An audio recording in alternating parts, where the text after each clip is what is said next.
The Forgotten Debt. The council chamber of the galaxy was filled with bright lights, tall banners of alien empires, and voices that echoed across the high dome.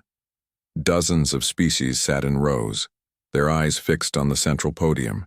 They were waiting for another routine meeting, trade, borders, disputes, nothing more. But when the human ambassador walked into the chamber, silence spread like a shadow. Ambassador Elias Kane was not tall compared to the reptilian Korth or the insectoid Hareen.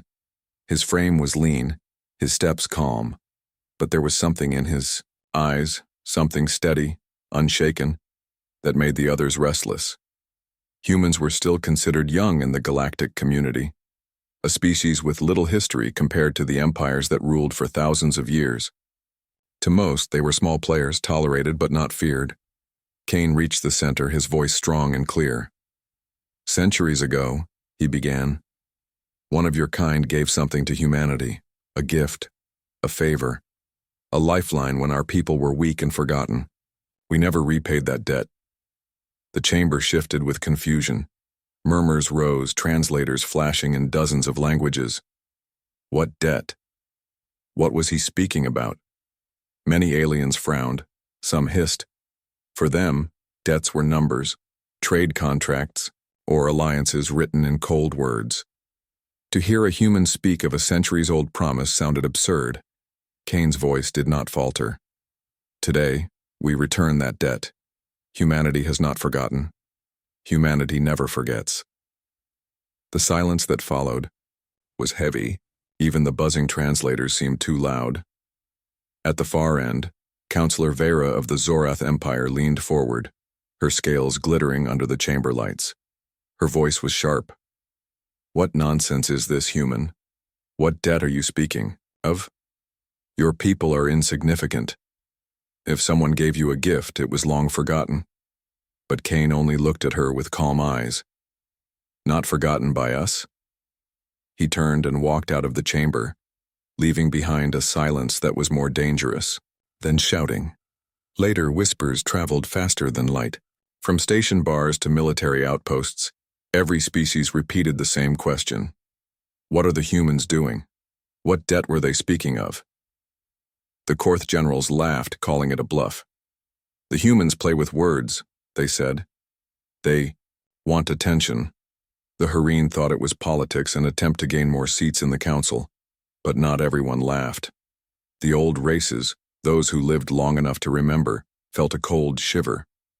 Some of their archives spoke of a time when a small colony on the edge of a forgotten spiral arm begged for survival.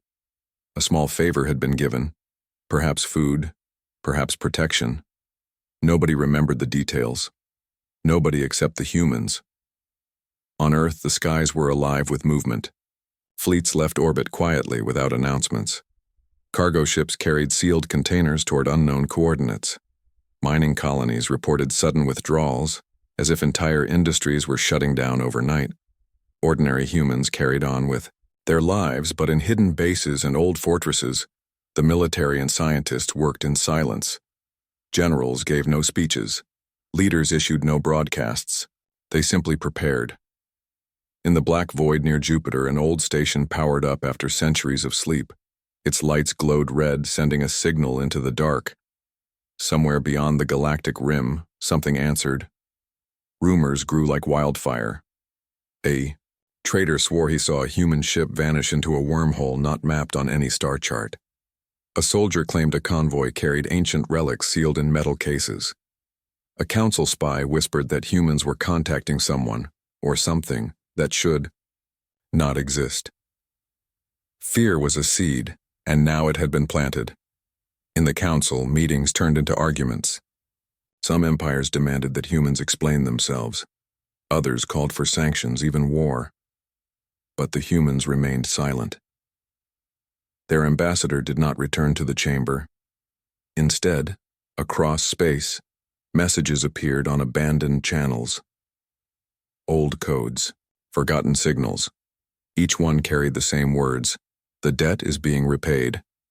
One night in the private halls of the Vera Palace, the Zorath counselor could not sleep. She remembered a story from her grandmother's time when the Zorath fleet stumbled upon a burning world. its people close to extinction. The fleet gave them supplies, not out of kindness, but pity. A dying species, weak and desperate. She never thought that species would rise. Now she wondered, had that small act of pity awakened something far greater? On the human homeworld, the oceans roared as massive submarines surfaced, carrying strange cargo. In orbit, fleets of ships, black and silent, gathered into formation. Soldiers stood ready, their eyes calm. No celebration, no speeches. Just a quiet determination that echoed the words of their ambassador. Humanity never forgets. And as the galaxy watched, tension grew heavier. Every empire, every fleet, every leader felt the same creeping thought in the back of their mind. What will happen when the humans repay their debt? Silent preparations. The galaxy thought humans would explain themselves. But weeks passed and no answer came. Instead, strange things began to happen. Quiet, hidden movements that most species did not notice at first. On Mars, vast shipyards shut their outer lights, working only under the glow of red interior lamps. Giant hangars opened in silence, releasing ships that had not been seen before. They were not flashy, not painted in the bright colors of Empire fleets. They were dark, matte, almost invisible against the black of space. They slipped away without a trace, leaving even nearby satellites blind. In the asteroid belt, miners disappeared. Whole families left their colonies, their tools and machines abandoned in place. Messages sent to them bounced back with dead signals. It was as if entire communities had vanished overnight. In the cold systems beyond Pluto, hidden stations powered up. They were ancient, built during humanity's early steps into the stars, then abandoned when new technology came. Now, lights flickered to life again. Generators hummed. Long sealed doors slid open. Inside those halls, soldiers and scientists gathered, their faces grim, their work quiet. On Earth, the public saw little. The streets of New York, London, Karachi, and Tokyo were still full of people, markets open, trains running. But beneath the surface, governments were unusually silent. News channels noticed strange broadcasts from military offices, vague statements, coded alerts. Journalists asked questions, but the answers were always the same. Humanity is preparing, the Council grew uneasy. Counselor Vera of the Zorath sent fleets of spies into human territory. They found almost nothing. Some saw convoys leaving with sealed containers, their destinations erased from star maps. Some heard whispers of ancient archives being opened, but no clear answers came back. One spy reported that humans were digging into their own forgotten ruins, old war bunkers, deep mountain vaults, even crashed ships buried in deserts. Another claimed that human scientists were studying relics older than their species itself, as if they had uncovered something the galaxy had ignored. The reports made no sense, yet one thing was clear: the humans were not bluffing. In a cold station, orbiting Saturn, a small group of human commanders gathered in a steel chamber. Their uniforms were plain, but their eyes burned with purpose. General Arden, his hair white with age, stood at the head of the table. "They will not understand until it is too late," he said. Another officer frowned. "And when they do?" "Then the debt will be repaid," Arden answered softly. "Not in gold, not in words, in something greater." No one asked further. They all knew what he meant. Across the galaxy, rumors spread faster than facts.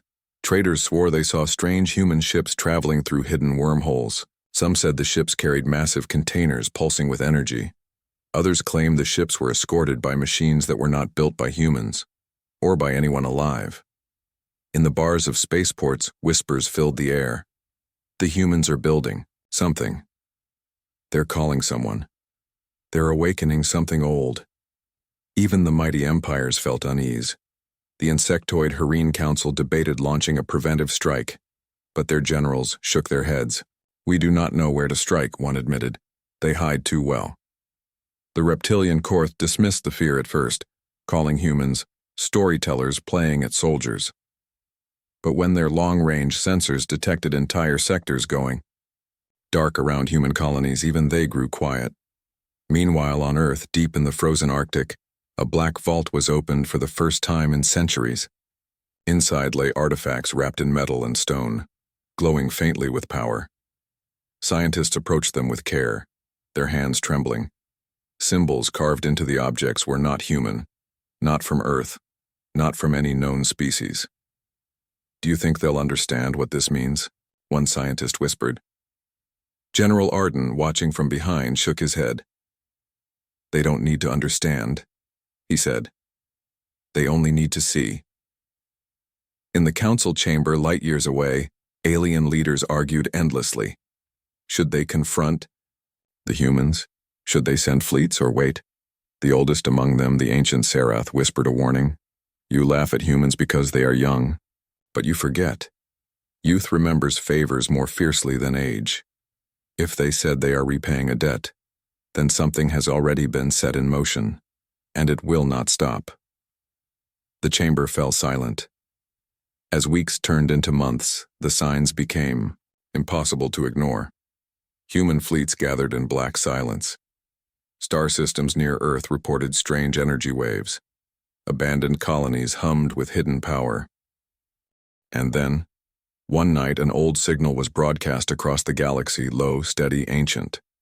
A signal that only the oldest empires recognized. A signal from a time when the galaxy itself was younger. It carried only 3 words. The debt begins. The awakening. The galaxy trembled with rumors, but nothing prepared them for what was coming. In the endless dark beyond the rim of known space, a forgotten star system flickered back to life. Its suns had been cold for centuries, its planets dead and abandoned. Yet now light spread across its skies, lines of fire like veins glowing beneath black skin. Silent stations activated, massive engines roared, and signals pulsed outward like a heartbeat returning after death. And at the center of it all, something woke. On Earth, General Arden stood in a deep control room carved under the Rocky Mountains. Around him, dozens of officers and scientists watched the massive screens. Each display showed the awakening system, its power measured in scales no human instrument could fully capture.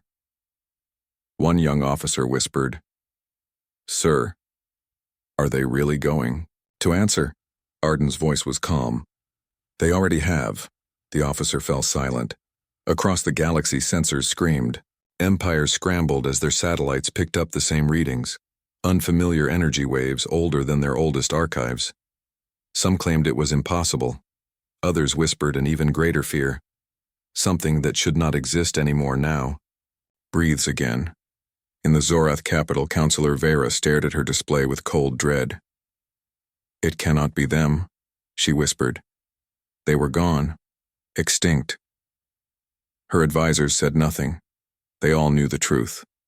The archive spoke of a race that once ruled the stars, a race so powerful that even the oldest empires dared not speak their name aloud. They had vanished ages ago, destroyed by time or by their own wars. Or so everyone believed. But now, the humans had called them back. The first ships appeared weeks later. At the edge of human space, patrol fleets spotted giant silhouettes moving between stars. They were not built like human ships, nor like anything the Council used. Their shapes were organic, flowing like living creatures, their hulls glowing faintly as if alive. They did not broadcast signals. They did not announce themselves. They simply moved, silent and unstoppable. A human commander aboard the patrol whispered to his crew, "Stand down, they are with us." And the alien vessels passed without harm. Word spread in panic. "The humans brought them back," cried the Hareen generals. "This is treason against the galaxy," roared the Korth. But behind their anger was fear, for every passing day more of those ancient ships appeared. They gathered near human fleets, silent allies with unimaginable power. Their weapons were never displayed, but every empire could sense the energy radiating from them, like dormant volcanoes ready to erupt. In a private meeting, alien leaders argued desperately, "They will destroy us all if humans unleash them. one shouted. Another whispered, or perhaps they will only destroy those who once wronged the humans. The oldest voice in the chamber, the Serath Elder, finally spoke. You fools, you never understood humans. When they said repay a debt, you thought of coins, of trade, of politics. But humans do not measure debts with numbers. They measure them with blood, with loyalty, with honor. If someone once gave them mercy, they will repay it with the weight of worlds. That is why the galaxy should be afraid. Meanwhile, on the surface of Earth, ordinary people felt little change. Children still played in the parks. Trains still rushed through cities. But above the skies, the stars themselves seemed different. More ships passed silently overhead. Strange shapes appeared in the night, shapes that looked alive, not mechanical. In a quiet farmhouse in Kansas, a boy looked up and asked his father, "What are those lights?" The father watched with a hard face. "Those," he said softly, "are the friends we called back." The council demanded answers, but the humans gave none.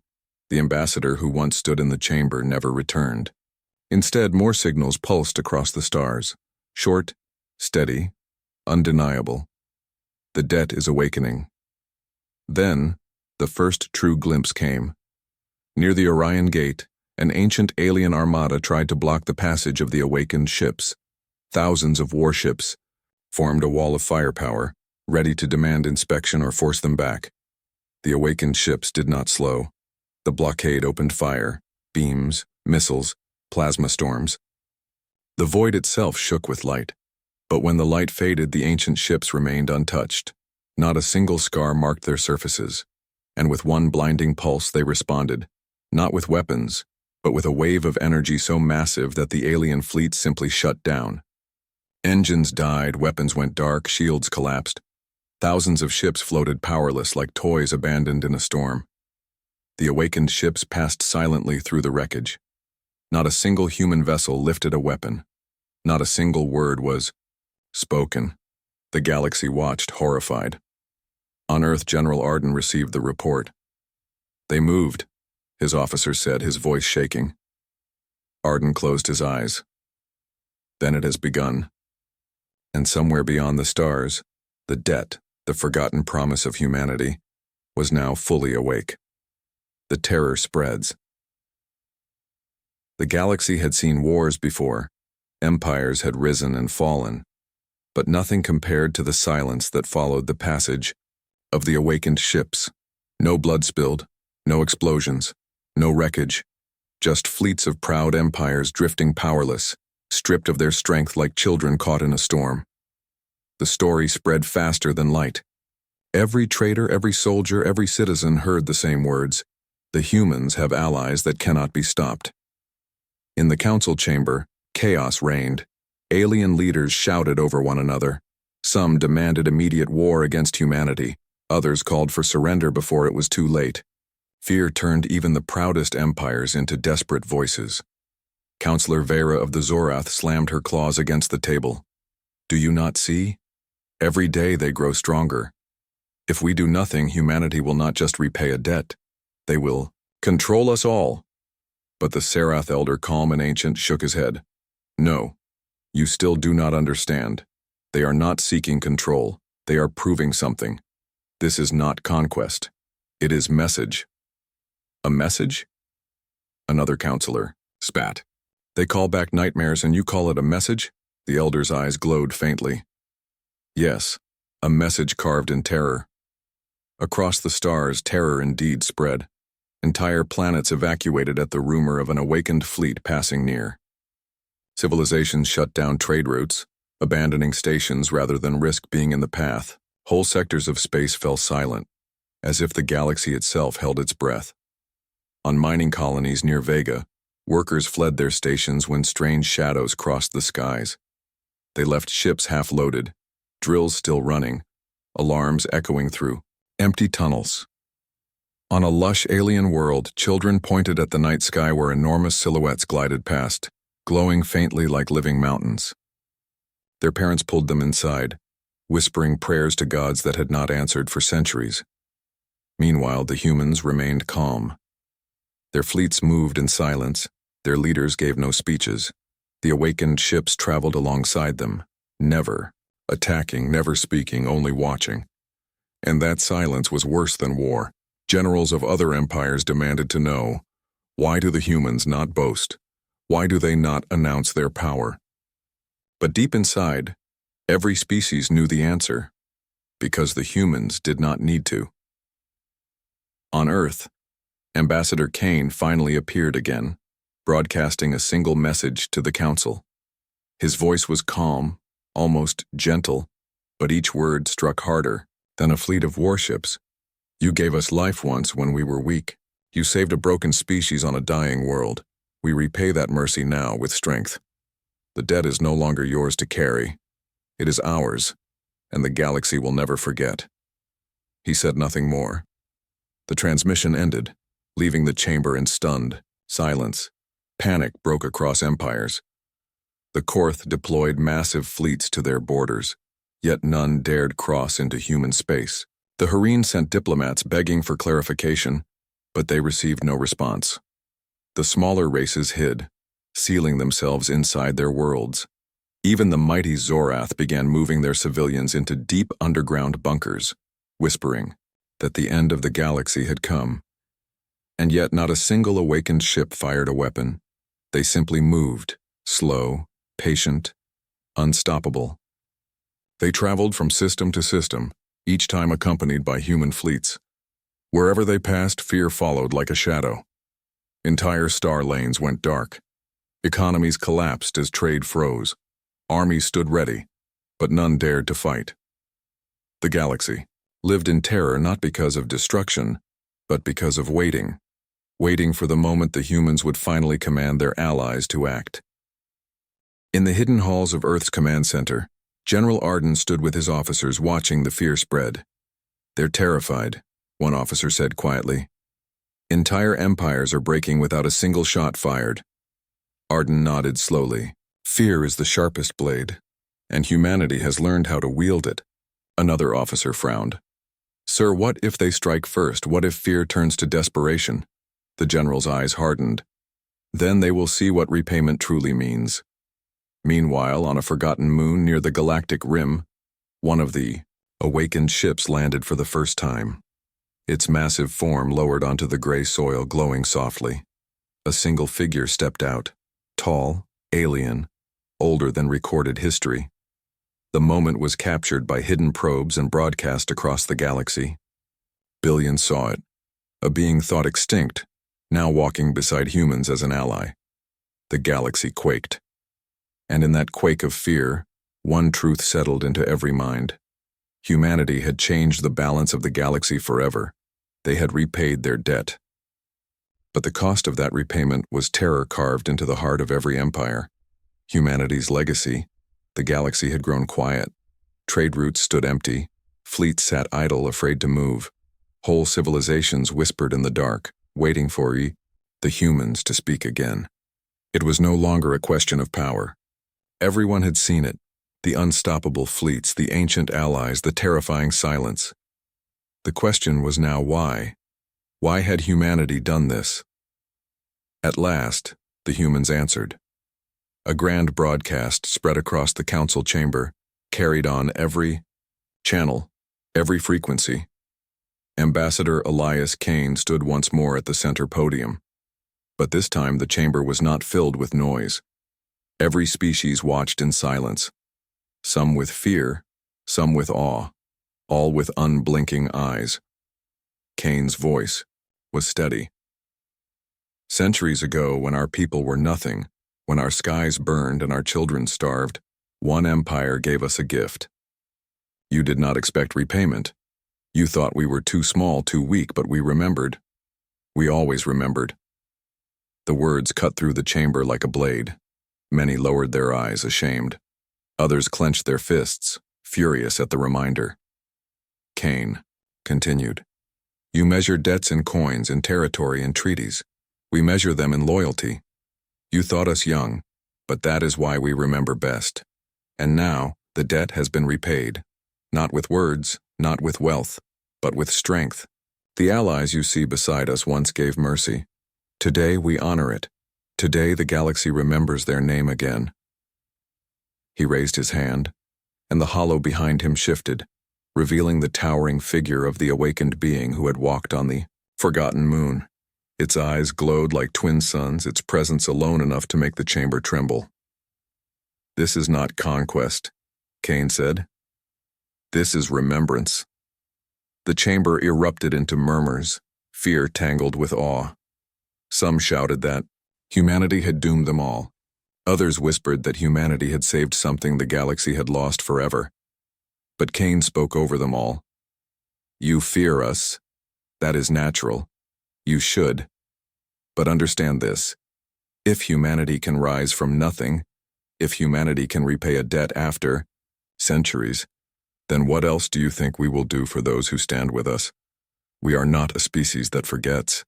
We are not a species that abandons. We repay. Always." Across the galaxy, ordinary people listened. Farmers in distant colonies, miners on barren rocks, children in alien cities, they all heard the words. For the first time they saw humans not as fragile newcomers, but as something far older in spirit than their years suggested. A merchant whispered, "If they keep promises so fiercely, maybe they can be trusted more than our own rulers." A soldier muttered, "I fear them, but I would rather stand with them than against them." And the idea spread faster than fear had. The idea that humanity's strength was not just in weapons, but in memory, in loyalty, in never forgetting a kindness. But the empires did not forget the other side. The Zorath counselor Vera stood in the shadows of her palace, staring at the sky. She remembered the story from her grandmother, the story of giving food to a dying species, a tiny act, forgotten by all but them. And now, that act had come back, multiplied into terror. She whispered to herself, "We gave them mercy, and they returned with the power to unmake us. What happens when the next debt is owed?" Her words carried the fear every ruler now held, that humanity's loyalty, so sharp and absolute, could one day cut against them too. In the command chambers of Earth, General Arden looked out at the stars on the massive screen.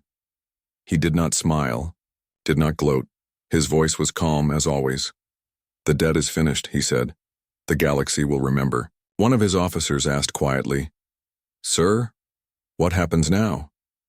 Arden's eyes narrowed. "Now, they will never look at us the same way again, and that is enough." And so it was. The awakened fleets did not conquer. They did not destroy. After weeks of silent presence, they turned away, vanishing back into the deep unknown as if they had only come to remind the galaxy of their existence. Humanity stood alone again, but not truly alone. For in every mind the image of human loyalty, human resolve, burned like fire. The galaxy quaked in terror, but also in respect. From that day on, a new truth was written into the stars. Humanity never forgets.